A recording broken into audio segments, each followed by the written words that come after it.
Hola amigos, ¿cómo están? Yo soy Rock 123 46 88. Y yo soy Ñu.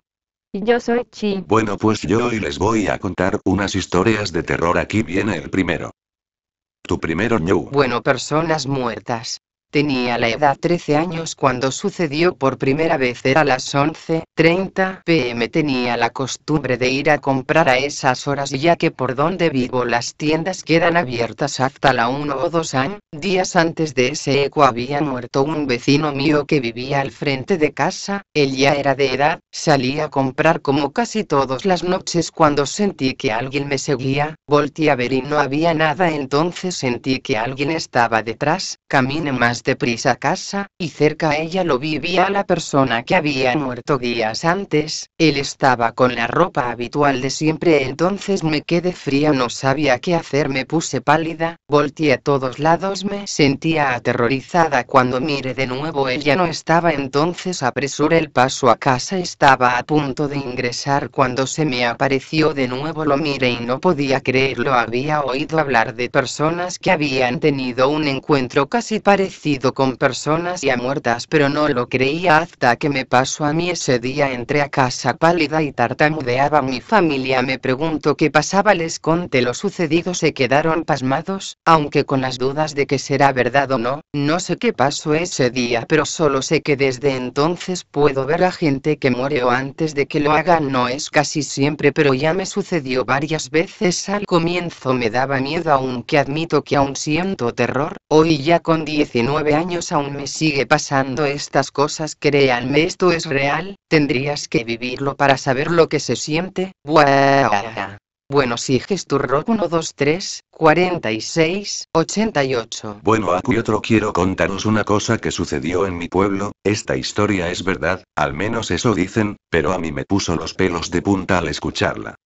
Todo empezó hace muchos años, en mi pueblo, que por aquel entonces solo era un pueblito más de los muchos perdidos entre las montañas de Asturias. Mi pueblo, como ya he dicho, era pequeñito, apenas tenía una pequeña plaza con iglesia, un parque, una pequeña cárcel y una escuela, con todas las casas apiñadas alrededor. Pero aún así estaba muy orgulloso de su escuela. Era una de las mejores de toda la cuenca, pues era bastante grande y estaba al alcance de todas las familias, aunque los profesores escaseaban. Pero un buen día, un día de clase, un grupo de alumnos estaban haciendo manualidades con su profesora. Tendrían apenas 8 o 9 años, y se lo pasaban en grande con el barro y las pinturas. La profesora, una joven muy guapa y que había empezado hacía apenas un mes, puso la radio para oír el parte del tiempo, pues la clase se iba el día siguiente al monte de excursión. Pero a la mitad del parte, un hombre con voz muy grave cortó la comunicación y dio una noticia de última hora. Les comunicamos que se ha escapado un peligroso asesino de la cárcel del pueblo. Por favor, les rogamos que cierren herméticamente puertas y ventanas hasta que sea detenido. Gracias.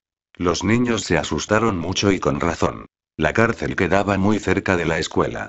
La profesora los tranquilizó y se puso a contarles historias para que se calmaran y se olvidaran un poco de aquello, pero a una niña le entraron muchas ganas de ir al servicio. La profe, con la poca experiencia que tenía y después de lo que habían dicho en la radio, no sabía si dejar a la niña ir, pero esta insistía tanto que al final la dejó. Antes de marchar, acordaron una contraseña para saber que era la niña y no el temido preso. Cuando llegara, tenía que dar 3 golpes en la puerta y arañarla 2 veces. La niña se fue al baño, pero nunca volvió. El preso, que estaba escondido en un lavabo, la obligó a que le dijera la contraseña y luego le cortó la cabeza. La profesora estaba ya preocupada. Habían pasado 20 minutos y la niña aún no había vuelto. Pero de pronto, en la puerta se escucharon 3 golpes y 2 arañazos. Es ella, pensó la joven. Pero al abrir la puerta, se encontró con el cuerpo sin cabeza de la pobre niña. De un salto, el preso entró en la clase, y entre gritos de terror y dolor, acabó con todos los niños. Solo la profesora quedó con vida, pues logró saltar por una ventana. Hoy en día está en un psiquiátrico, no puede parar de repetir una y otra vez 3 golpes y 2 arañazos, 3 golpes y 2 arañazos. La escuela estuvo a punto de ser derrumbada, pues solo traía malos recuerdos, pero al final la dejaron. Dicen que si entras, en el baño podrás ver la cabeza de la niña, que te mira fijamente con ojos llenos de terror, y que en la clase, chorrean sin parar regueros de sangre por las paredes. Guau, XD, este es el último. Putos, te toca aquí. Bueno, muy bien. La despedida de mi padre. Yo tenía 3 años, me faltaban unos cuantos meses para cumplir 4 años y vivíamos en un ranchito y éramos muy pobres. Los recuerdos que tengo de mi papá son muy pocos, más tengo muy presente lo sucedido como si lo estuviera viendo en este momento.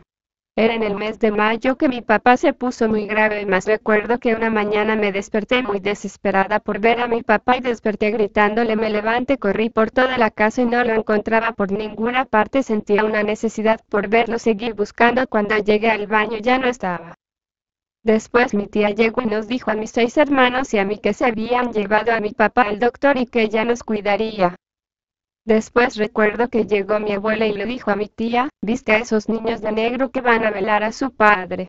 Recuerdo que era un día muy triste y hacía mucho aire con remolinos, en fin, yo no entendía muy bien qué significaba cuando me decían que mi papá murió, yo solamente veía a todos llorando y yo no podía llorar porque no entendía lo que pasaba, veía la caja de mi papá mas nunca me acercaron a verlo, en fin lo sepultaron y nunca más lo volví a ver. Yo preguntaba que cuándo vendría mi papá y me decían que nunca lo volvería a ver, pero yo no les creía en mí, yo sentía que él iba a regresar y pasaron 3 meses, yo seguía con unas ansias muy grandes por verlo de vuelta hasta que un día era de noche y dormíamos en el mismo cuarto mis hermanos, mi mamá, la mamá de mi papá se quedaba a cuidar a mi mamá porque estaba por dar a luz de mi hermano, en total que todos estábamos en el mismo cuarto y yo compartía una camita con mi hermano menor, él con la cabeza para un fin de la cama y yo de la otra frente a la puerta del cuarto, y recuerdo que no podía dormir y solo volteaba a ver por la ventana de la puerta que entraba un poco de luz de la luna, cuando de repente vi mucha luz y de repente apareció a mi papá. Yo me sentía feliz de verlo y nunca sentí miedo. Él vestía una sábana blanca sujetada del hombro y unos calcetines verdes y me pregunto que dónde estaba mi mamá. Yo apunté hacia la cama de mi mamá donde dormía con mi abuela, la madre de mi padre. Caminó y se dirigió hacia su cama, suspiró y tocó la cara de mi mamá, la miro por un instante y me pregunto que dónde estaban mis hermanos. Le señalé hacia su cama, todos dormían juntos, se acercó, los contempló y suspiró muy triste. Después se dirigió a mí y me dijo ya me voy y nunca voy a volver. Después desapareció como una luz atravesando la ventana y se fue. Yo un poco confundida pero satisfecha de haberlo visto ya me sentía mejor y fue entonces cuando comprendí que nunca lo volvería a ver.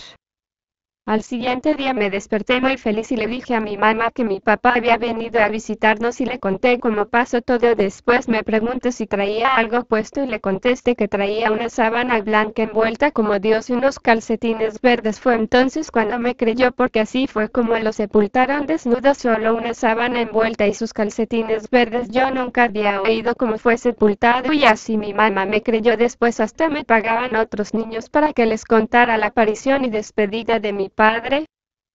Bueno, adiós y ya saben, comenten y suscríbanse.